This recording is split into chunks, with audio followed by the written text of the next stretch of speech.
Actually, it's the lead play in our offense. Yes, a YN or a tight end to open up somewhere between 6 feet and 9 feet. Get an isolation with the linebacker. Tell the tackle to take the defensive end if he's over him. If he's not, to drive down on the first man to his inside. If the YN has the linebacker taken out, he cuts inside. If the YN has the linebacker in, he comes all the way around. If you look at this play, what we're trying to get is a seal here and a seal here. And try to run this play in the alley.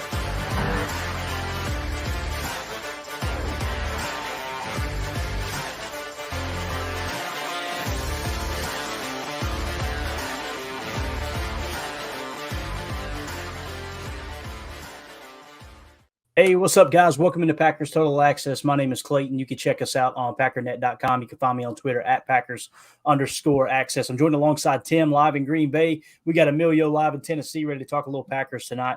Talk a little defensive side of the ball as far as some holes that we might need to fill and get the defensive side just a little bit stronger this offseason. We're going to lead off with a little bit of news that dropped here just a second ago. I wouldn't really call it news, but the rumor mill is swirling again around Jaire Alexander. Before we get too into it, though, Tim, how you doing tonight, bub? Feeling great, man. Take it out. Man, I'll tell you this. No matter what happens to Jaire in the future, we will always have that drop, and we will always use that drop. But, yo, how you doing tonight, buddy? I'm good, man. I'm good. I'm happy to be here. Let's hit it. Yeah, no doubt. All right. Look, right off the bat, Eric Sutherland says, Emilio DVRs of you. You know it, Eric. You know it. My man. Problem is I got to delete the old ones. That's what gets me. Yeah, every time, man. Every time. Or when you record over one of your past episodes with Whoopi Goldberg, you're really excited about, right? Yeah, delete the Packers game, record the next one. Exactly correct. All right, man, let's kind of jump into what we kind of hinted at there. By the way, happy birthday, Jerry Kramer. I know Tim brought that to our attention, the GOAT. Yes, yeah, sir. Appreciate Jerry Kramer, one of the best, man. I'll tell you, if you haven't heard his Hall of Fame speech, go listen to it. It was awesome. Him telling the story about the old Baltimore Colts mascot and when they sucked before Lombardi got there, right?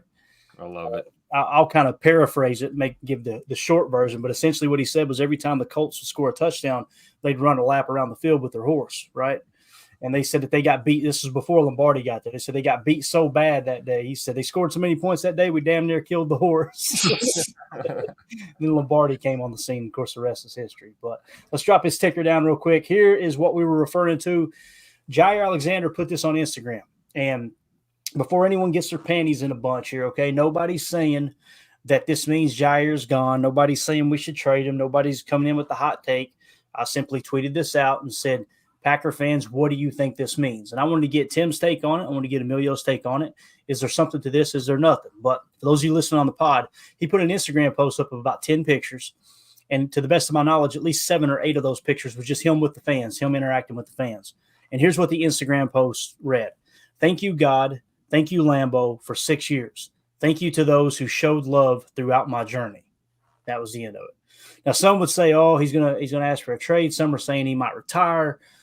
It could be nothing. You know, I'm looking at it going, first of all, I am not the one to judge how someone words anything because I'm telling you, I have to edit tweets 17 times. And it's the only reason I pay for Twitter is for the ability to go, you're a moron. Change that, Clayton. So with that being said, this could mean nothing. But if you read it for word what it says, he's saying, thank you, God. Thank you, Lambeau, for 6 years.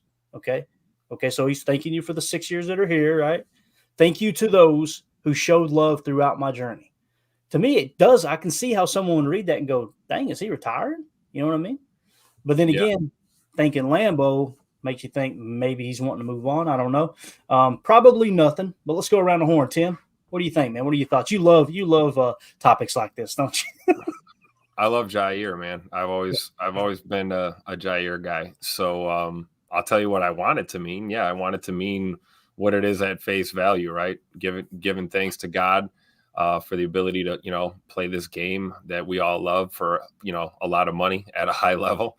And thank you, Lambeau, 6 years. That's good. And thanking the fans. How about that? So, it's nice from a fan perspective when you see things like this. And I think that's what I want it to mean, right? Just him expressing some gratitude and thanks Maybe with the injuries, the future is a little unknown for Ja, so he wants to show appreciation while he can.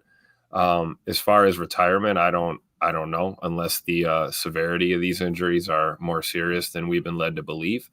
That's the only way I could see him, guys that young stepping down, it's usually due to injury. And as far as requesting a trade, I don't see it. And I don't see how you can. Yeah, it's going to be tough. Quarterback room.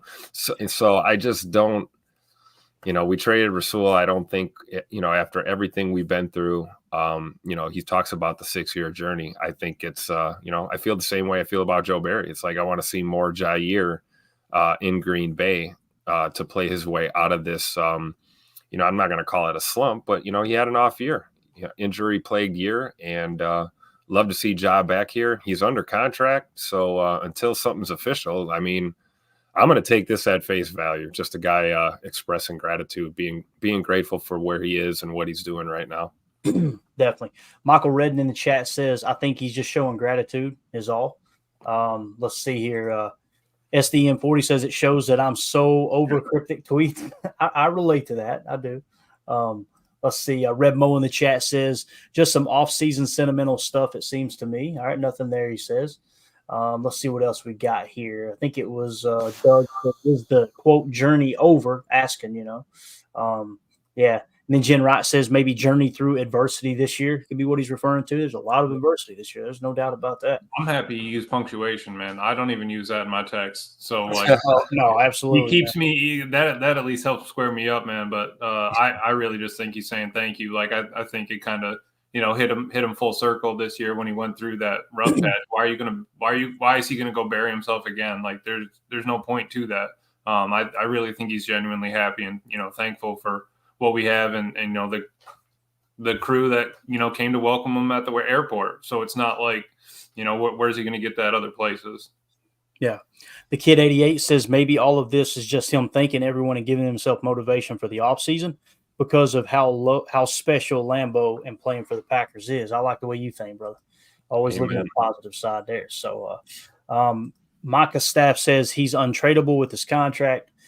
I'm sorry, Mitch. Mitch Staff said that. Mitch, I understand what you're saying. It doesn't make sense to trade him contractually, but nothing is untradeable in this league, as we have learned over and over and over again.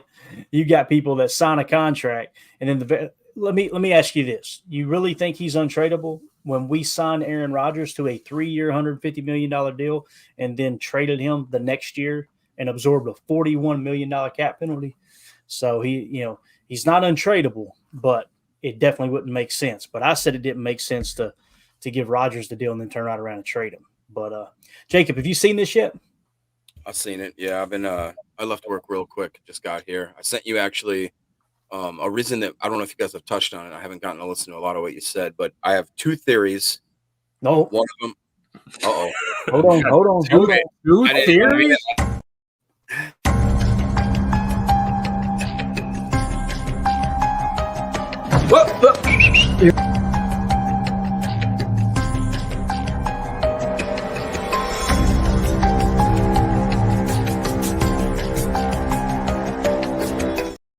You seen it get double clicked, didn't you? Me and Tim both did it.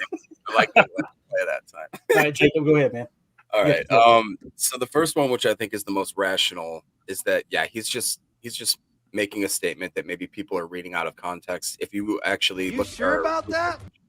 I'm trying to be. I mean, I hope I am. But so if you look at our group message, I sent you guys screenshots of maybe 4 or 5 players that commented just after it, and most of them wasn't anything like. So the one that was a little surprising, or not, shouldn't say surprising, but it was interesting, was that Oren Burks did like the apostrophe / exclamation point question mark or whatever it was. You know what I mean? So that one would make sense because he's not in the organization. He doesn't understand what's happening. But every single other Packer player, it's all like thumbs up, like goat, like, strength emoji, blah, blah, blah. There's nothing really like actually that seems like that they're worried kind of thing. My second theory, which I really do think is, again, rational, is that the guy has just actually seen that in the NFL in the last, I'm talking 4, 5, 6 weeks, but specifically this last year, players have been less afraid to talk about their faith. And they've actually gotten praise for it. I'd say for once, with C.J. Stroud, with the way that Harbaugh carried himself in some of the interviews that he's done, and you know what, I think that's a great thing. And I do too. I'm not going to shy away from that. I think that's cool, and I hope that's what it is. And if it's not, and if it is something that has to do with drama or trying to get traded or create any sort of controversy, then I don't want to go down that. But I don't think that's it. Trust me, that ain't it, Eric. Since you don't want any drama, Eric Sutherland says Jacob been watching too much CNN. There you go. Someone will get offended by that, and I'm here to tell you right now, we don't care. We don't care. As a matter of fact, I got someone famous that'll tell you about it. I'm here to tell you right now, we don't care. Let me tell you, we don't care. All right, so there's that. I know you were talking about people being a little more open about talking about their faith. I love that stuff, Jacob. I don't care what your faith is either, by the way. Yeah, the fact that someone feels the freedom to talk about the most important aspect of their life, I praise them for it.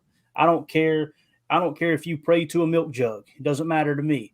But that's the beautiful thing about our country is people are free to talk about those things, right? And give thanks in that regard. So I know Tucker Kraft, they had a quote that came out from him here in the last couple of days. And maybe it's older. I don't know. I just seen it for the first time. But he said, quote, if a youngster flips on the TV and watches me and decides that maybe someday they want to be just like me, I hope that their dream also brings them closer to our Lord and Savior. So I thought that was really cool that you can see it. And, you know, Tucker talked about it earlier in the year that, you know, Josiah DeGuara being a leader in the locker room, leading Bible study, all that stuff.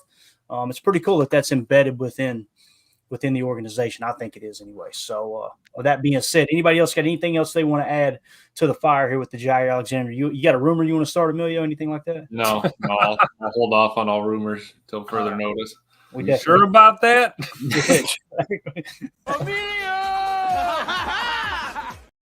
All right. So wait, can I ask, does that drop for Emilio at the end? Does it actually let him say, Emilio, the mighty duck man? Because that's my favorite part. Jacob, you guys I could have sworn it was before it, but I might have to watch it again. It's a conspiracy, Jacob. We edited your favorite part out. I can't. The Mandela effect. That actually didn't gaslight me. No, seriously. Jacob, the secret to producing a good podcast is leaving them wanting just a little bit more. So when people hear that drop, they go, damn, I wanted to say same thing with the ladies. Yeah. Here we go. Here we go. What did we say earlier before Jacob even got on there? I said, did Jacob say he was going to be on the show? And they went, yeah, I think he said he's going to be a little late because he had to work or something. I'm like, yeah, we know where he's at. Yeah. Oh, we're going to give him some. Exactly. All right. Let's dive into the defensive side of the ball, boys, and we got our work cut out for us here. Now, let's assume Jair is going to be a Packer next year. That'll make things a little bit easier on us, okay? Let's just kind of approach it from that angle. Let's start with the defensive line room. Kenny Clark, 70.4. Carl Brooks, 69.8. Carl Brooks going to be a stud, boys. I'm just telling you right now. Watching him rush the quarterback, it is unbelievable. So, to me, those are your two best defensive linemen. You guys know I've been pretty vocal about Devontae Wyatt this year. He's a great pass rusher, but the guy just struggles against the run. You've seen it against the Niners, just falling off of running backs and not being able to secure the tackle. Not trying to dog on him, but he is what he is. He's a pass rush machine. But he's very, very – he's a liability in the run game for sure. TJ Slayton, you got 62.3. You're really your only traditional nose tackle on the team. You got Devontae Wyatt, 59.6, and Kobe Wooden, 57.6. So I've got those two players highlighted in the red. If those of you who are just tuning in to how we're kind of building the roster out and looking ahead, and Tim, if you'll keep an eye on the chat for me, that'd be great too. But just in case we get something good, just mark them. Definitely want to lean on that a little bit too. Anyone who grades out below 60, according to PFF, we try to cross-check a little bit with SIS and make sure, okay, no, PFF's off their rocker here. We want to know that if that's the case. But anyone who's below 60, we're going to mark them red as if, look, we've got to improve that position. There's no two ways about it, right? Doesn't mean that you're going to cut Devontae Wyatt and Kobe Wooden. Nobody's saying that at all. It just simply means you've got to do something to bolster that defensive room. You've got two solid starters. I just wish they would move forward with Carl Brooks getting the majority of the reps there. And we know there's going to be a heavy rotation regardless. So when you come out of the defensive line room, got two in red, probably going to look to pick up at least one defensive lineman, maybe two, try to bolster that run defense a bit. But does anybody disagree with that? Anybody got any comments on that right out of the gate? Don't speak over each other either. All right, we're good. I mean, one thing I will say is that I've kind of checked myself on being really excited about TJ Slayton. I really was a big fan of his just that big body. And every now and then you do see flashes. You saw flashes in the San Fran game. You've seen it through the last couple of weeks where, like, every now and then he'll splash through, he'll smack somebody down, and you're like, oh yeah, that could be the, I'm so jealous of watching. Remember when the Vikings had the Williams wall when they had those two? Was it Kevin and Pat Williams, if I'm remembering correctly? Like that was I want one of those. Remember Gilbert Brown? Remember BJ Raji was the closest thing maybe that we've had in modern history to just like a real. I mean, Kenny I thought was going to be that, but he's just shown to be very. I'm not talking smack on the guy, but he's not definitely a shutdown true nose, if that makes sense. Yeah. No, I hear you on that, and that's why I think they've been kind of eyeballing the big man out of Texas. They can always dabble in it in the draft. We can always look to it that way. But honestly, I was happy with how they performed this year, where they started, where they're at. But I'm excited about, like you said, Carl Brooks and Wooden. They're actually gonna be able to focus on lifting in the off season, their prep, all that stuff for the actual football instead of having to go through the draft, combine, get signed, go through the playbook, all that. Like they're actually going to be able to focus on, bettering them, their game and themselves. So I'm excited where we're at, but we can definitely, dip our toes into making a wall. I'm 100% down with that, Jacob. Yeah, for sure. All right, so we get the PFF grades up there for you guys for quick reference if you need it. Let's move on to the edge room. Again, 2 defensive linemen is the number we marked there. Edge room, Rashawn Gary, 79.0. Preston Smith, 70.5. Okay. JJ Enagbare, 62.5, but keep in mind he tore his ACL right there at the end of the year. Probably not going to start the season. You know what I mean? Probably going to start the season on the, what do we call it? What's it called? The list. Pup list, injured reserve. You got it. Yeah. Physically unable to perform list. All right. So you're going to be down an edge guy there, possibly. Justin Hollins, 62.5. Lucas Van Ness, 62.3. Keyshawn Banks, 59.8. I know we just signed him from the practice squad. And Brenton Cox Jr., 58.2. So when you look at it from that standpoint, the edge room to me, if Enagbare was healthy, I would say I feel good about the edge room. That's just me personally. But with Enagbare being down, Lucas Van Ness can't shoulder all of that heavy rotation that we do when it comes to the edge room. So you're probably going to be looking to grab one, although there's nothing on this sheet here that suggests we have to go out and get an edge. So I do not have them on the list. All right. Does that make sense? So again, your 2 starters, solid. I got both of them in the green, 70.5 and a 79.0. Defensive line, your 2 starters, 70.4 and Kenny Clark. I wish he was better. We're paying him a boatload of money, but it is what it is. Carl Brooks, 69.8. You can go ahead and round that up to a 70 and call it a green, right? He's sophomore year. You're probably going to see him take another jump there because he was just absolutely awesome this year as a rookie. Might have been one of, if not our best draft picks on defense, They definitely outplayed and outperformed Lucas Van Ness, in my opinion, just on a down-by-down basis. And I think Lucas Van Ness will be good too. But so nothing in the edge room you really got to go after. Let's move on to linebacker. Devontae Campbell. What's that? I was just going to ask real quick. Is that you wouldn't quite call that a need, like you just said, but is this a position where if somebody falls, that's one you jump on right away? Do not be surprised if Goody takes an edge defender in the first round, because it is a tier 1 position, right? And people were saying, Clayton, you got Rashawn Gary and Preston Smith as your starter. You used a first-round pick on it last year. It's just like quarterback, guys. If a quarterback drops to the Packers this year, I'm going to say this, and I'm going to say it 1,000 times. If a quarterback drops to them in the first round and they have as good a grade on him as they did Jordan or higher, they're probably going to take him. Like, I'm just being real about it. They're not going to look up. That's how important quarterback is. And people don't want to hear that, and is no more than I want to say it. I wish it weren't true, because it'd be real easy to go, okay, we don't need that. But I'm telling you, man, it's I know it's a little bit different situation because Favre was long in the tooth and Aaron was long in the tooth, right? But just remember back, Aaron Rodgers, when he took over as a starter, we used a second-round pick on Brian Brom. And 25th is not very far from 33rd. You know what I mean, as far as draft pick positions. So Michael in the chat says, notice they didn't re-sign Chris Slayton to the practice squad. Maybe they draft a nose tackle. That would make a lot of sense, Michael. That would make a lot of sense. I'm of the opinion I would rather them play Kenny at nose in the 34 base, put him right in the center of the defense, but I know I'm in the minority with that. And then when you go to nickel, just kick him over. He's going to stay on the field. Basically play him all 3 downs is what I would like to see with Kenny. And they do that for the most part, but they play him at defensive end and put TJ in the middle, which TJ didn't have a horrible year, right? I mean, like I said, kind of an up and down year, right? Yeah. For him. Showed flashes, yeah. But again, you're looking for that slam dunk, man. You're looking for that generational talent at nose and someone that can play nose in the 34 jam.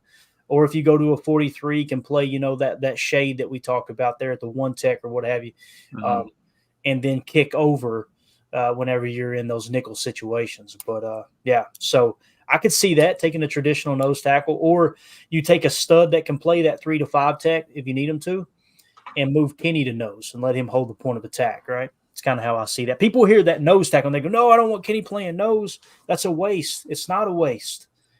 He's only going to be playing nose in the 34 jam. And you want to know why the run defense is so bad? I mean, you could look at it. TJ Slayton, 62.3 at the nose. I don't think he played horrible, but imagine if he was grading out 78, 79. Guarantee you our run defense would be a lot better because his grade would be up on tackling. His grade would be up on run defense. So just something to keep in mind there. At the linebacker position, Devondre Campbell, he's been the big talk of the town, right? We talked about how he had the worst passer rating when targeted of all the inside linebackers in the entire National Football League, according to SIS, with the certain qualifications that meet kind of the criteria of where he fell in a number of snaps. You're looking to improve it, but some people were saying trade Devondre, he won't be back. I just heard Wayne Larrivee on the Matt Schneidman show. Matt Schneidman rattled off like 6 or 7 names and said, you tell me if you think they'll be back or not. One of those names was Devondre Campbell, and Wayne Larrivee said no. So if Wayne Larrivee thinks it's possible, Tim, probably possible, ain't it, man? Yeah, I mean, that's the voice of God right there. He's part of the organization. So whatever level you're a part of the organization, you're a part of the organization. So there's a little more credence to things that he says. So if that's his opinion, he's seeing that from the inside looking out as opposed to outside looking in like we are. It wouldn't shock me, I guess. Maybe I don't know. I don't know if Dre's time here has run its course or not. I don't know ultimately if it's necessarily up to him, but veteran players do request trades, and usually if you request one, you get one. Believe he's got 3 years left on his deal. Is that right? Is 3 years? I think sounds right. 2 years, 3 years, something like that. 2 years and a void year. I don't know. So contractually he's here.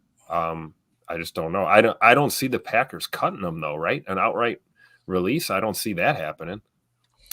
Yeah, I don't see that either. I don't see the benefit in it. I would rather have him as a backup. Now, listen, you can kind of accelerate the process of clearing up the cap if you do that.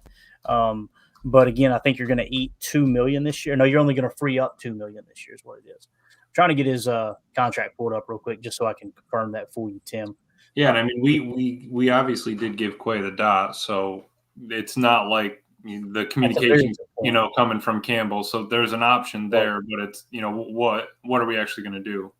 That's a good point because, I believe the future of that middle linebacking core really is it's Quay and Zay right now. Those are the, the near future guys that are your core that are going to play. I mean, Zay McDuffie played a lot of snaps this year. Yeah. Right.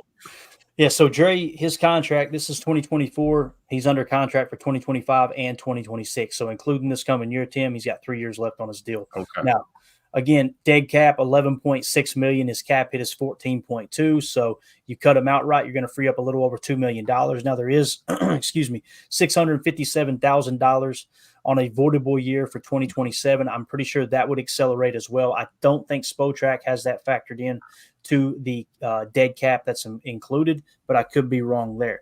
Now, next year, it frees up a lot more, right? And to the best of my knowledge, there's no benefit. Your potential out is 2025, okay? That's essentially what it comes down to. You can get out with your dead cap at 7.9. I know Drew hit me up earlier today and was like, but you're only freeing up $2 million this year, but you're freeing up, X amount moving forward. That's true, but you can still free up that money whether you do it this year or not. So to the best of my knowledge, and I'm no cap genius, I don't try to pretend to be one. We just try to keep things very layman here, and just kind of walk through the process that way. So my vote is to keep him as it sits, and you've got a fairly high floor in the linebacker room in that regard, right? I don't think anybody would try to convince anyone that Dre Campbell looked like the old Dre Campbell this year. Is it age? Is it the injuries?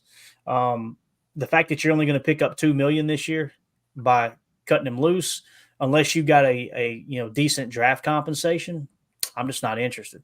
I would much rather you draft a linebacker that could beat him out in camp, and now you got one of, if not the best, third string linebackers in the entire league, right? That could step in a pinch. Imagine him coming fresh like that too. Oh yeah, Yep. Less wear and tear on it, and a mentor in the linebacker room, right, Jacob?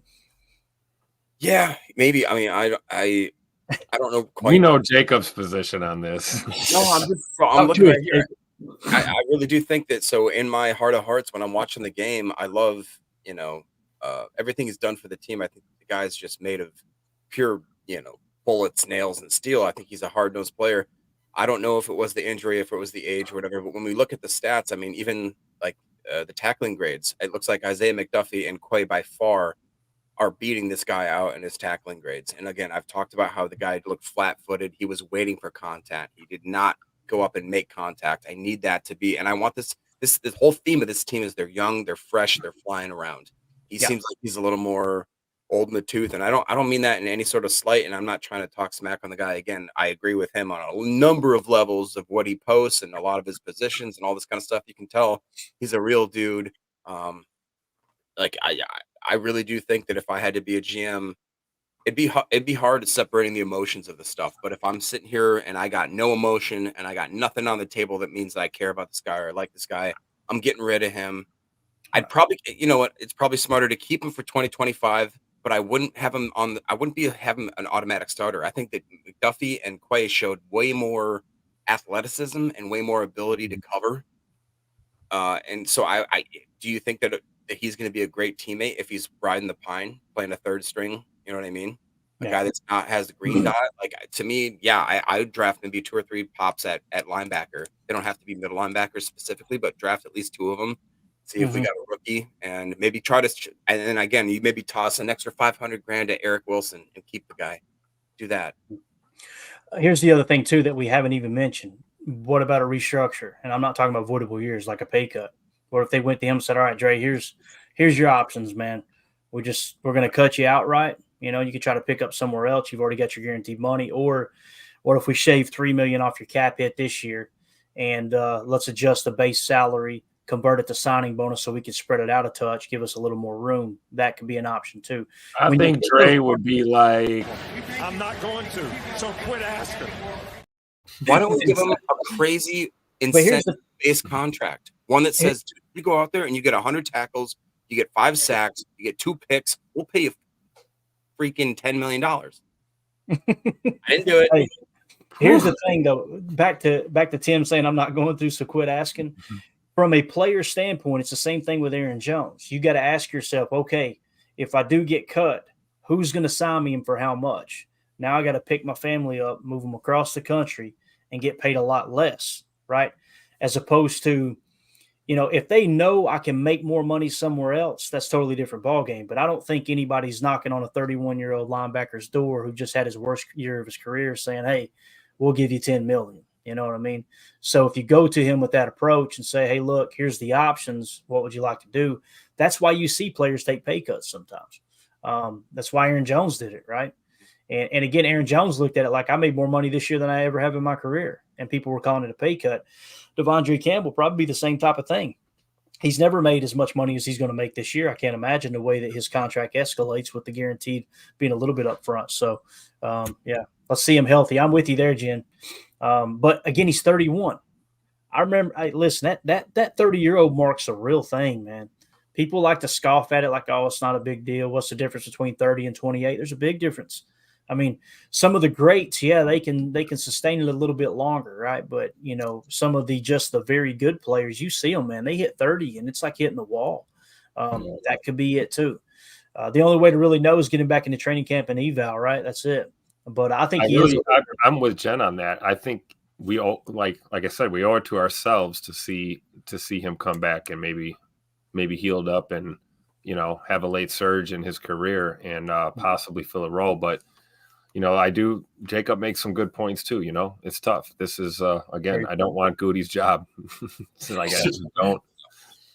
Yeah. Now, so with the linebacker room, Dre Campbell 65.1, Christian Welch minimal snaps but 60.0, Quay Walker 59.6. Guys, I don't think we've got our linebacker room yet. I don't. That's just me personally. And I know people love Quay and they see the tackle numbers and they lose their mind. I mean, you can see it right here. If you look on PFF here, right, with Quay Walker, let's see where he falls. He's the 24th highest graded player according to PFF. Okay. 59.6, tackle grade 81.8, but run defense grade 63.5. Pass rush, some people are like, oh, he's a good pass rush. We should rush more. 58.2 pass rush and 56.6 pass coverage. Now, again, we go in, we do our eval at the end of the year. What do we come away with? Our total points in pass coverage, according to 33rd team and SIS data, went from 7.6 points down to 5.7. This is another example right here. This is where it's at and where we kind of fell back this year. So, I hope Quay works out, but right now I feel like you could add a legitimate starting linebacker to go next to Quay and let him, Quay, and Dre Campbell compete. You've got it. It's a tier 2 position, in my opinion. That middle linebacker position, it's the only thing more important than middle linebacker on defense is edge and that interior defensive line, having that one defensive line that can anchor that defensive line. And we just talked about it, playing nose in the 34 jam, being able to play a 3 to 5 in your nickel sets. When it comes to middle linebacker, tier 2, it goes middle linebacker, free safety for me, right? That's the tier 2 positions. We don't have either right now, or at least they're not playing up to that level.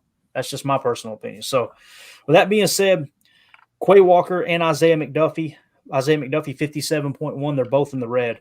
Eric Wilson isn't under contract right now. You guys know we're all excited about him playing special teams, but his PFF grade was 56.5 playing defense. So let's not try to kid ourselves into thinking he's a solid linebacker too.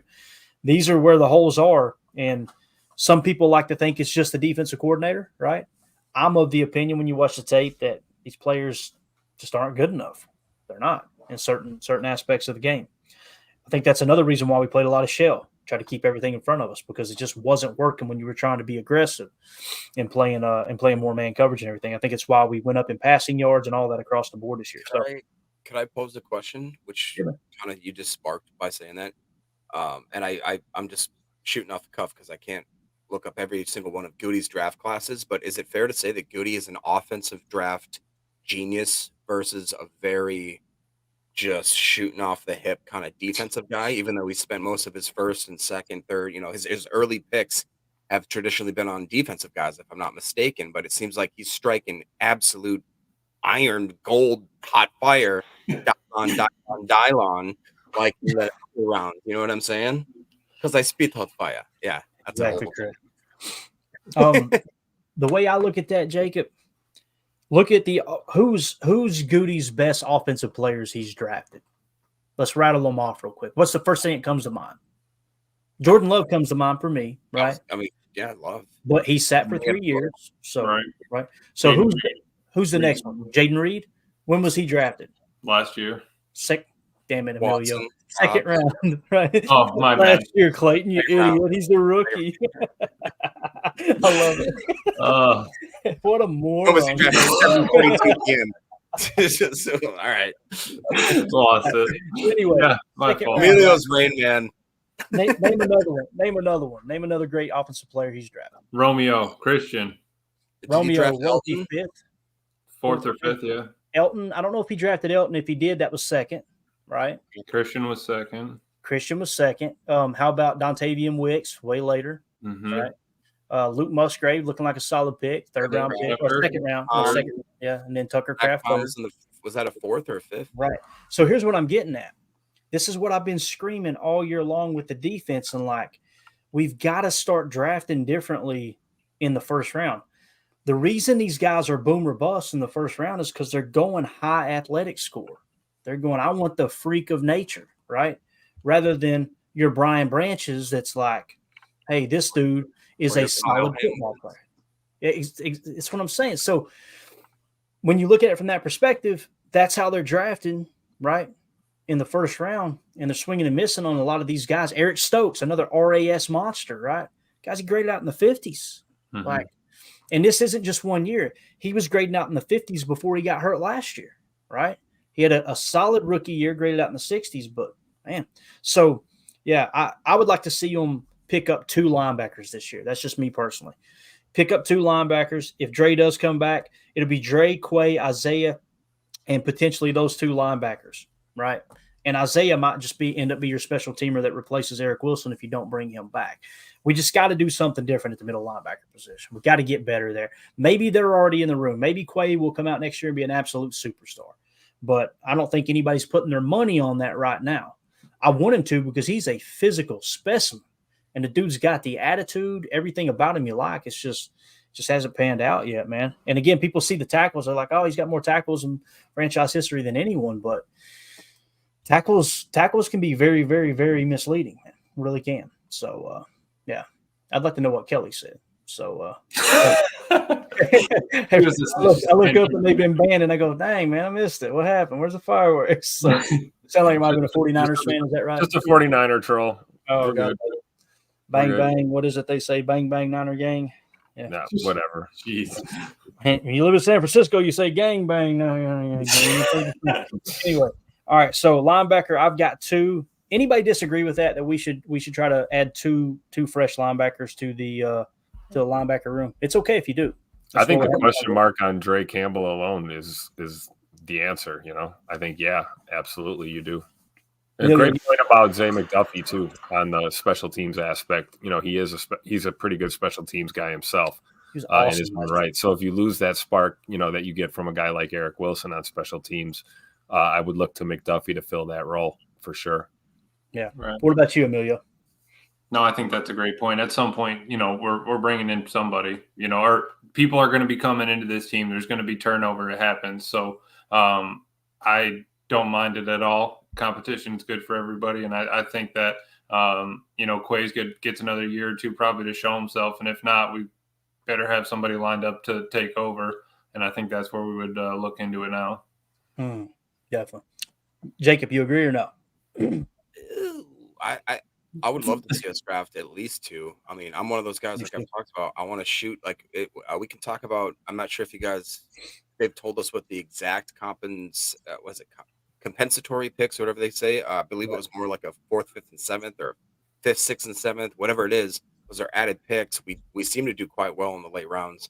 Why not take a stab on maybe the 2 positions that you could find maybe some gold late in the draft, which is running back and linebackers, I think, in my opinion.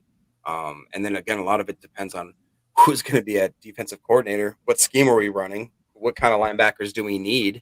Who will be lost in free agency? You know, all that stuff is going to factor in. But that being said, you know, I still do have a lot of faith in Quay.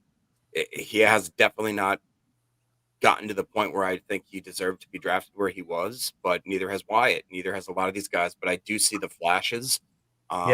You see it. Sure. You know, I'm excited to see what another draft class plus these guys. And like Emilio said, these dudes are just doing nothing now but eating freaking chocolate milkshakes and just eating donuts and working out and just like I hope that they're just absolutely becoming powerhouses, just doing nothing but just. Yeah, I want to see you put on 25 pounds of muscle. Yes, dude. Yeah, I want LVN just walking around like T-bone steak from his earlobes to his shoulder. Move, dude. It's gonna suck. Exactly. All right, so linebacker, we'll put 2 down. Cornerback, Jair Alexander. Let's pretend he's coming back. All right, all this was just Let's pretend. Yeah, nothing happened. Okay, nothing happened. Let's just pretend for a second. 74.3. Right, started off rough. I pointed out the passer rate when targeted. I think he's 91st in the league. Not good, but PFF was very generous to him. 74.3. The truth probably lies somewhere in the middle. No doubt about it, he's our best corner on the team, right, the way it sits. So Jair, 74.3. Next would be Robert Rochelle, 64.4, although he's a restricted free agent. So if we wanted him back, we can have him back. Played pretty well on special teams, if I remember correct, Tim. Is that how you remember it too with Robert Rochelle? Let me look at see if we can find a grade here. I think this is the special teams grade. Where's Robert Rochelle? Yeah, 70.1 on special teams. Had a couple nice hits on special teams this year, and I'm kind of interested. He's listed as a corner, right? So we haven't seen much of him playing corner. Maybe that's a reason to keep him around too, right? The special teams contribution, and then let's throw him in the mix in that cornerback room competition at training camp. Yeah, for sure. So that's Robert Rochelle. Keyshawn Nixon, 60.7. We already talked about him. We want him back strictly for the kick return abilities, right? And hey, you've got a floor for the slot corner position. I know some people are really excited about Key playing defense. I'm not one of those people necessarily. I thought he played a little bit better down the stretch, but 60.7 PFF grade is run defense out of the slot. You've got to be able to I challenge everyone to go watch Brian Branch for the Lions. Watch him play that slot. He'll dip down in that box and make a tackle for a loss. I mean, the second they show their hand, he is so quick, such a good tackler. So run defense for Keyshawn Nixon, 55.2. Tackle grade, 49.1. Pass rush grade, 74.0 from those nickel blitzes. That's bringing his grade up quite a bit too, by the way. Coverage grade, 61.2. So nothing to write home about, but definitely the best kick returner in the league. You got to have him back for that very reason, and that does give you a bit of a floor in the cornerback room. Corey Ballantyne, 59.8. Carrington Valentine, 57.5. Eric Stokes, 51.5. So from that perspective, what I'm seeing, I mean, you could make an argument that you could bring in 4 new corners. And I'm not saying you should draft them first, second, third, or fourth round, like in that order. But if there's a solid corner sitting there in the first round, don't be surprised if Goody doesn't go get him, right? What about free agency? That's the other thing too. This is just strictly, these are how many people we need to add, right? So I'm just saying as an option other than drafting 4 corners. When we say we need 2 D linemen, 2 linebackers, 4 corners, we're not saying you have to do it all in the draft. It's just simply that's probably a good number to bring in those bodies. So that's how it sits at the cornerback room. Does anybody disagree with that? You'd be okay with bringing in 4 corners? Oh yeah, definitely. All right. I'd at least drop a 3 burger on it for sure. Take it out. Did you say 3, Jake? A 3 burger, yeah. Okay. One of those would be one of those guys that maybe could be. I don't want to keep saying Cooper DeJean, but a guy that could, if you could float him out to safety, if you could play in the slot, if you could play on the boundary, if you could play whatever, like one of those guys that literally is a puzzle piece that it's like okay. And Brian Branch, was it Brian Branch? Is that who I'm thinking? Brian Branch. That's Brian, right? So he is kind of that type of player where you can at least move him, like you said, he can sneak up in the slot, you can play him at safety, and as long as he's just, it's a scary thing to be able to move around that way. I felt like we did not have that type of player. Real quick, I will say, Keyshawn Nixon, I don't want to see him more on defense, definitely on special teams. Let's give him another shot at running end arounds every now and then, dude. Just put him in there because that's another wrinkle in that Matt LaFleur offense. He's on that field, and we do just even an end around fake or just a few ball fakes, whatever you call it, like that'll make the defense's mind be like, oh no, he's on the field, and Watson and Dobbs and Jaden Reed and like, you know what I mean? That'll make your mind just explode. Yeah. Paul Robertson says at the kids 88. I'm not promoting RAS though. I'm just saying that's not how we pick our players, contrary to what Clayton is saying. Paul, go back and look at your first round picks. Jacob, we laugh about it every year, don't we? We see a player we like and we go, he doesn't meet the RAS threshold. No. The RAS threshold is like 8.5 or something like that, right? 8.4. First 2 and 3 rounds almost. Yeah. Goody never drafts players with less than an 8.44 RAS score. Now he's not using RAS, but they're using their own athletic score. That's something that Math Bomb created, which is an excellent tool to just kind of compare people's relative athletic score since the 80s. So I don't know where you're getting your info from, Paul, but yeah, like I said, Goody is an athletic score machine. He's all about it early in the draft. Late in the draft, changes it up for sure. Yeah. That's how you end up with like a Carl Brooks who had a great PFF grade in college, but horrible RAS. And lo and behold, who's our best defensive lineman? I think Paul's argument, which actually doesn't doesn't contradict ours. He said that the Packers as a whole defense, they're like defensive grade, or I'm sorry, as the team, that their RAS score overall is not like, a top 10 or whatever it is. But that doesn't mean that we didn't draft RAS. That just means that the people that we eventually signed or, evolved into that score, like that's not what their RAS is now. So yeah, bingo. Oh, Athens better. Yeah. All right. AFAM says RAS score is 100. All right. Reef in the chat said O-line, linebacker, running back, first 3 picks. If the board falls that way, I'm totally cool with it, Reef. You need all those, right? You really do. I was looking at running backs. I got really excited about some of the running backs that we got coming out. Like Audric Estime, I love out of Notre Dame. Obviously, I'm a Notre Dame fan, but a solid running back there, kind of just a little more well-rounded back as far as, size and speed, that type of thing. Another one is Brooks out of Texas, if I remember correctly. He's one I'm high on. He tore his ACL earlier this year. You might be able to get him to fall a touch, and then midway through the season, have him back and have you a solid back for the future too. But you got to do something in that running back room too, with Aaron Jones getting a little bit older. And that's another one too. Wayne Larrivee said that when they asked him about AJ Dillon, will he be back or not? And he said no. So that's another one. He said he's not guaranteeing that.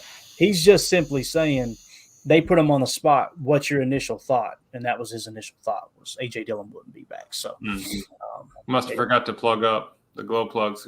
Must have got too cold after the storm or something. Couldn't get it fired up and just hey, I'll take the truck.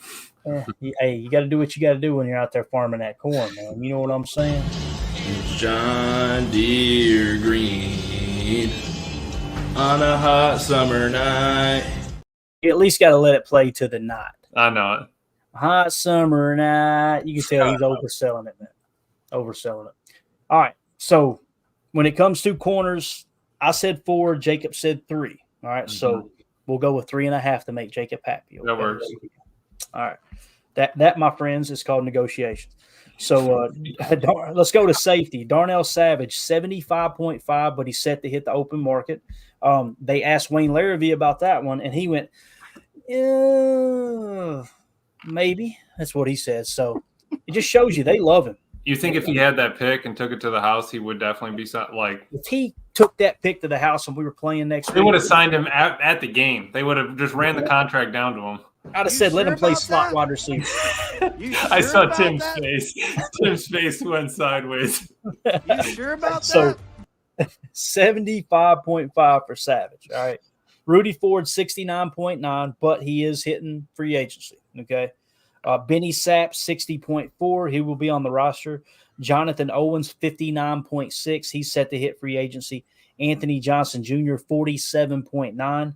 And then you've got Zane Anderson, 29. I don't mean to laugh, but 29.8 for old Zane. 14 snaps. Just didn't get it done this year.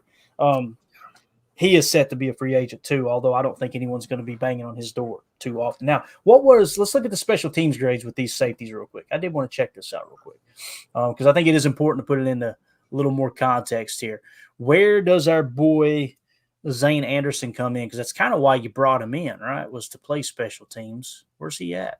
I don't even see him. Do y'all see him? He might be on under the ticker. He in the base. Oh, he's. Yeah, he's at the bottom. Oh my! He's under the crawl space. I had a part 2 that I deleted because I'm like, we'll never get to that. Zane Anderson is on part 2, so he's in the. Yeah, I don't think Zane's going to be back, boys. At least I wouldn't have it that way. So, all right. So when it comes to the safeties, again, the only one you got returning is Benny Sapp and Anthony Johnson Jr. Benny Sapp, 60.4 minimal snaps. Anthony Johnson Jr., 47.9. You need to revamp that whole safety room. So for safeties, I've got 4 listed. I'd be willing to add 4. Jacob, if you say 3, I completely understand because 4 is a lot for 1 turnover in 1 year, right? But how you guys feel about it, Tim? Safety, you disagree with anything there? You think we need 4? And that's the other thing we talked about the other day. We threw some numbers out, didn't we, about what we would bring these guys back at to set the floors, to set the floor for the safety room, right? We talked about Rudy Ford being $2 million. We talked about Jonathan Owens, $1.5 million. Darnell Savage we do for $4 million. I think $4 million would be a steal for Savage right now. You know, it's what almost $4 million less than you have been paying him, and I think he'll probably demand a little bit on the market too. So I'm okay with signing those players for minimal guarantee, like we talked about, Tim, and you kind of have them as a floor. But how do you see the safety room there, man? Hell, get 5. That's what I was going to say. 4 or 5. Man, go wherever you got to go. Go to the local colleges. See if you can snag one. See who's loading trucks at Home Depot. Whatever you got to do. Run down to Quick Trip. Who's in the stock room at Quick Trip? Get them in there, right? Yeah, I'm all for a competitive camp when it comes to safeties. I mean, you're right. Benny Sapp and Ant Johnson are like the only sure things. And I don't know how we feel about those two guys moving forward. I can say, with Savage, I'm not opposed to him coming back, but like you said, it's got to be at the right price and probably after he tests the market, which could go either way. But yeah, man, we need to get guys to camp competing for sure. Number one Packer fan in the chat said, I honestly, this Dillon is back. I think he's saying thank Dillon is back. I just think he had a down year, but you get him back for low dollars and let the other backs develop behind him and Jones. I would be totally cool about that. Totally cool with that. That's another one they asked Wayne Larrabee, and he said no. He said, do you think he'll be back? And he said no. And he was pretty quick with the answer. And I'm like you, Tim, like Wayne's around the building, boys, and I don't think he's trying to tip the Packers' hands in no way, shape, or form. But when you get that quick of an answer, that's why with the Savage one, he hesitated. And I was like, they're going to bring Savage back. So anyway, that AJ Dillon one to me just kind of seems a little bit, I don't know what the word is, tragic, because I really do feel like that he desperately wants to stay in Green Bay. I mean, if anybody's shown their cards as far as like, hey, I'll take a pay cut and my wife's family lives here and I really like it here and I'm the mayor of Door County and if this was a contract year and this is the performance we got, it's like I don't quite know if the Packers, like we talked about, they're going to take a gamble on him, and I don't know. And also, Clayton, did you actually? I can't remember if it was you or were you. Somebody said or took credence to the fact that like Matt LaFleur could possibly try to sign Derrick Henry. Do you guys see that ever happening? Like, I don't ever see that. Yeah, I don't see it. I don't want it. Yeah, the way the offense kind of evolved too, one of the things they like to do is they like to flex that T out from time to time. They want to catch people in base or catch people in nickel. And those teams that like to play base against 11 personnel when you think it's a rundown, flex them out wide. I just don't see Henry being that valuable. And he's been beat up, man. I mean, he's been driven into the ground, right? I don't see it, but for the right price, why not? You know what I'm saying? Like, I never say never, but never. But yeah, I mean, if you get him for the right price, sure. Would he be an upgrade over AJ Dillon? Absolutely, he would. Right. Let me go look at his market value. Y'all talk about something smart while I do that. I don't think he'd be an upgrade in the passing game, though. That's the thing. And right, yeah. That's maybe more of what Matt LaFleur would want out of a big body back, somebody that he can throw in there in short yardage situations, but somebody that he can trust in pass protection, but somebody that also can catch the ball. And Dillon, he did have soft hands for a while. I mean, I remember him making some pretty decent plays, but I don't know. It's really going to be hard because that dude loves Green Bay. He really does. And if we have to cut him and not bring him back like that, yeah. So the market value for Derrick Henry, calculated market value, is a contract of 2 years, $8.3 million, so $4.1 million per. Now, it's not much at all. It's not, but if you could get AJ for 2.5, and AJ was actually really good in the passing game for us this year, if I remember correctly. I don't want to tell you guys wrong. Let's pull up the offense grades real quick. His receiving is tough. Really is, Tim. AJ Dillon, 75.7 is in the passing game at 68.2. So yeah, he's I don't know what Derrick Henry's was in the passing game, but he was pretty solid there in the passing game this year. And again, he had way less drops than Aaron Jones did in the passing game this year. Right. So they kind of relied on him a little bit with it.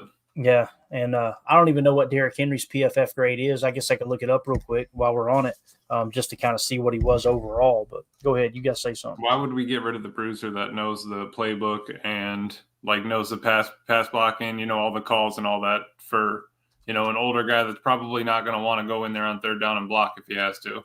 Right. Be dang, boys. Looky here. 90.2 overall PFF grade. Dang. Rushing grade 86.8, receiving grade 70.8. So How was the blocking grade? It doesn't matter. You're not bringing him here to block. Come on. Amelia, what does he do good? He can block. He can block. Guess out. Pass blocking this year. You ready for this? I don't think you're ready for this. I don't think y'all ready for this jelly. 79.5 pass blocking grade. Fumble grade 91.4. Y'all sold me for $4 million. Get me Derrick Henry in here. I don't care. Sold me. That's all it took. I'm kind of bored now too. Does he have to hand over the key then? I've actually met Derrick Henry once too, and the man is enormous. Like when I That's what she said. that's not. Oh boy. That was excellent.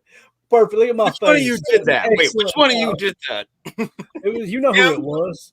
Emilio doesn't have the capability. So they didn't give me access, so it's one of the two above me. That's what she said. They didn't give me access. All right, this is off the rails here. I don't know. There's 93 people in here going, what in the hell am I watching right now? So, all right, there you go. That's what we got. So quick recap on offense. These are how many bodies we think we should bring in. 1 tight end, 3 offensive linemen. On defense, 2 D linemen, 2 linebackers, 4 corners, 4 safeties. Again, we're not saying you should draft all those positions. It's just going into the offseason, that's kind of what you're looking to fill. Okay, now someone asked in the chat here, I hope I marked it. I think I did. They asked about a specific running back. And I'll give you guys just a quick I didn't mark it. Imagine that. Sam Congato? Where I love how he said paging Dr. Sam. I like Sam Congato, man. I got excited when he rolled through. I'm like, this dude might have a future. And then it was like a fart in a fan factory. He was gone. Out of here. Remember Najee Davenport? Oh, man. Najee was the man, dude. Name drop. I love hearing Mike Wall talk about him. I got him talking about Najee one day off the air, and he was like, people don't know he's a track star. Like what? That dude, people think, oh, he was slow. He wasn't slow. He said he might have been faster than I'm on. That's what he said. Wow. I was like, dang, I had no idea. I'm an idiot though. So there we go. There was someone asking about a rookie, a draft, a prospect coming in, a running back. It was Brooks. Oh no, Irvin. Greg Rice said, what do you all think about running back from the Ducks, Bucky Irvin? Well, let me give you guys a quick glimpse. It's not finished. It's nowhere near being finished. But let's see what the early draft board says about Bucky Irving. All right, so let's look for him, see if we can find him on this list here. Bucky Irving, running back. Let's slide down. He should be here towards, I thought he was up towards the top. This is sorted by the consensus big board, though, so he may not be at the top high enough. Irvin. Do you guys see him anywhere? I don't see him. So he's not within the top 49 on my list right here, whoever asked that.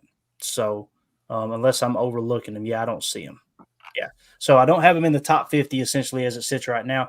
That's according to the consensus big board. You can see that third column, that D column, the D is sorted by that right there. Okay. So if you look at the far right, that's the early grade of what my final grade will be. The lower the number, the more value. So you can see the 3 players that are really standing out right now to me in the early going: Marvin Harrison Jr., Joe Alt from Notre Dame, left tackle, and Brock Bowers, tight end from Georgia. I think they would all be top tier talent. Notice I've got Caleb Williams in the second tier, basically 5 points or from 5 to 9.9.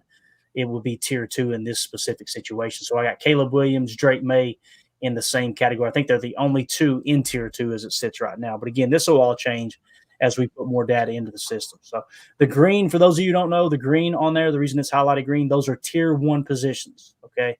So those are your quarterbacks, your left tackles, your edge rushers, and your interior defensive linemen. The blue is your tier 2. So your safeties, your linebackers, and then on offense, your center. So, by the way, Powers Johnson, I think he's going to be a freaking stud, man. Center out of Oregon. Yeah. He's hands down hands down my favorite center in this draft so far. And it's early, but PFF grade last year was 4.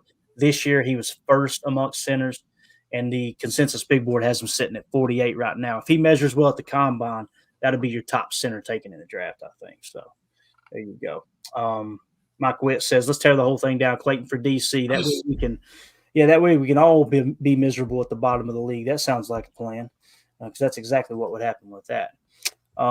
Eric Sutherland, 10 picks on D4 on O-line. What somebody stop that? You want us to draft 10 on defense and four on the O-line with our 14 picks. Got it. Hey, sign me up. Not a bad strategy. Yeah, not a bad strategy. Eric Sutherland for GM. Yeah. Now, I did do a way too early mock draft yesterday, just playing around. This was kind of cool. This is what I came away with. With the 25th pick, Quinion Mitchell, cornerback out of Toledo. 41st pick, Tyler Nubin. Tyler Nubin, hands down, my favorite safety early on here in the draft. He's out of Minnesota. Number 58, we took linebacker Peyton Wilson. Number 88, Jonathan Brooks, running back out of Texas again, torn ACL, but a draft pick for the future. 91st, DJ James, another corner. He's out of Auburn. Number 126, the Golden Domer, Audric Estime, baby. I see Audric Estime, and I go, yeah, I'm okay with A.J. Walker. I could put Audric Estime in. Number 166, interior offensive lineman out of Michigan, Drake Nugent. That's Ted Nugent's nephew. Just kidding. I just made that. Number 213, Javon Baker, wide receiver out of UCF. I know I posted this mock draft in our draft chat, and Jake Shavink lost his mind over the Javon Baker one. He really liked that. So I think he's 6'1", a little over 200 pounds. Good size for just a solid receiver. Number 215, Marcus Harris, defensive lineman out of Auburn. So got a couple of Auburn guys in there. Number 216, Josh Proctor, a safety out of Ohio State. And then number 217, Trevor Keegan, interior offensive lineman for Michigan. So you see we got 2 interior offensive linemen from that Michigan national championship team. And then number 242, we got Jalen Harrell, edge out of Michigan. I've got a lot of Michigan guys, but I didn't even look at the college. I'm just being honest with you guys. And number 250, I took Walter Rouse, offensive tackle out of Oklahoma. You can see there's some trades there. I traded down. I believe it was in the second or third round. I traded back and picked up some picks. So was able looks good. A little bit. I don't see any quarterbacks. It looks good. Yeah. And I'll tell you this, J.J. McCarthy was sitting there, boys, and I was going. Hey, that's one that I honestly think in my mind for some reason that it's going to fall, and we're gonna draft them, and then everybody's mind is going to just. Oh Lord! Yeah, I wanted to draft him, but I was afraid. Now I also wanted to share this. And I knew I'd get roasted. You know, it's like drafting a quarterback in this year's draft after Jordan Love showed so much promise is like riding a moped. You know, they're fun, but don't let your friends see you doing it, right? That type of thing. So I was worried I would get roasted, so I backed off of JJ McCarthy. But I ain't gonna lie, man, I was side eyeing him a little bit. What you doing, JJ? So there you go. There's the early mock draft. Let's go around the horn. Anybody else got anything here? Tim, what's on your mind, big dog? I'm going to defer to the guys. I got nothing. I'm just taking in all this info. You guys know it's no secret. I'm not a big college football guy, so this is a learning time for me. So a lot of notes, probably a little less input. I don't know. What do you guys got, Jacob?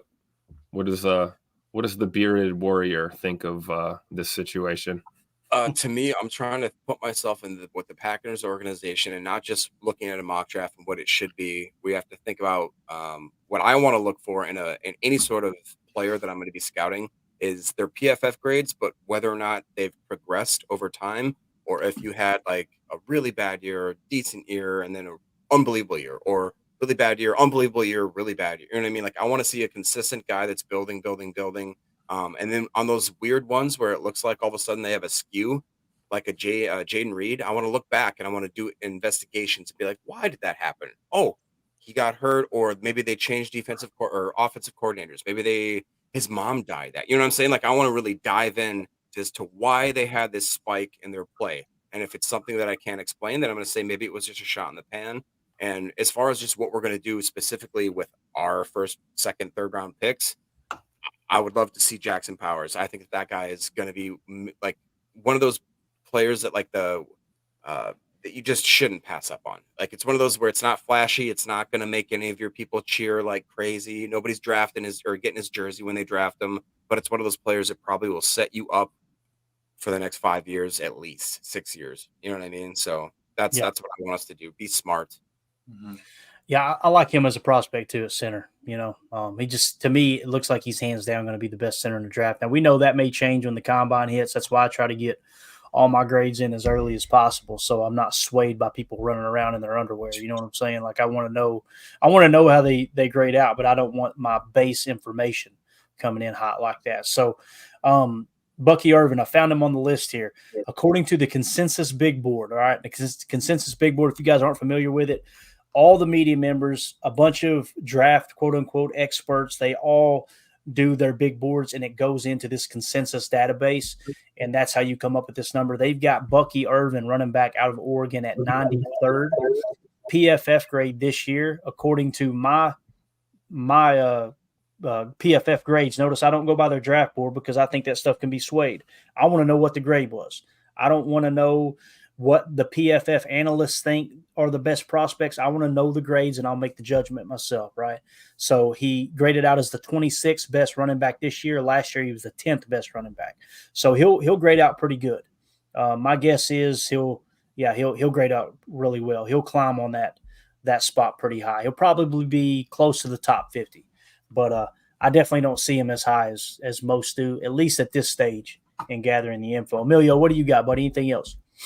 No, the only guy that I kind of peeked at was that Sweat from Texas for interior D-line. But, again, it's not like an Aaron Donald or anything like that. So we don't know who they're going to go for. They could be picking for this next year. They could be picking for 2 years down the road. We don't actually know. Goody, could be setting it up, not looking for anything coming out of this next year. But 2 years down the line, and that's maybe why he could, pick a center, run Josh next year, and figure out something after that or something. We have no idea, but I like Jacob's point there. Let's kind of think outside the box and think as a more of a GM, not a fan, and sort of see where this is heading. I'm excited to dive into it. Yeah, I'm trying to find Sweat on here too, because I was surprised at how far he You had him down there on like the 40s, lower 40s. The lower 40s, because I was thinking he might be the best defensive lineman in the draft. And I was surprised. Yeah. So consensus. He's one of the biggest. He's like 350, or like he's a man. He's a full grown man. Yeah. Consensus Big Board has him at 46. PFF, he was the number one graded player to the best of my knowledge on PFF. And then last year's PFF grade, he was 76. So he'll grade out really well, really well. So he may, according to the Consensus Big Board, you've got Byron Murphy ahead of him. You've got Chris Jenkins ahead of him. This is defensive lineman. Leonard Taylor III ahead of him. And, I think that's all of the defensive linemen that are above them as it sits right now. You got a bunch of edge defenders, obviously, but I think that's all of the defensive linemen. So, nope, here you go. Jerzon Newton out of Illinois is sitting in the number 11 spot. Now, PFF had him at 16 as far as grade and 7th as far as grade last year. That's going to be your best defensive lineman in this draft, interior defensive lineman. So where he goes, that'll be the question, right? If he somehow, some way makes it to 25, I don't expect it. But if he does, run that card to the podium, man. So, all right. That's it, guys. We're done. We've established now, all right, here's the biggest needs according to SIS, 33rd team, and PFF. Again, 1 tight end, 3 offensive linemen, 2 D linemen, 2 linebackers, 4 corners, and 4 safeties. Doesn't all have to be in the draft, but that's where we'll start. So we'll put that in the database. What do you guys think about Good Morning Lambeau tomorrow? I don't know who's available tomorrow, but do you want to kind of run a mock draft live tomorrow, Tim, or would you rather do something different? What do you think, man? I'm down for whatever. You know me. I'm always ready to roll, man. I'm good. Let's do it. We may do it. Let's see if anything else drops as far as information. I try not to get too deep into the draft before free agency, but at the same time, you got to get your prep work done now. I told Mandy I was coming up here to work on the draft board. She said, already? I'm like, yeah, already. That big thing's going to have to come into the design back here again?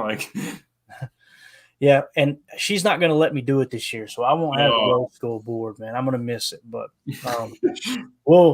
we've educated ourselves on the whole spreadsheet, Excel, and all that, so we'll use that this year and roll with it. But I will try to get a laminated version.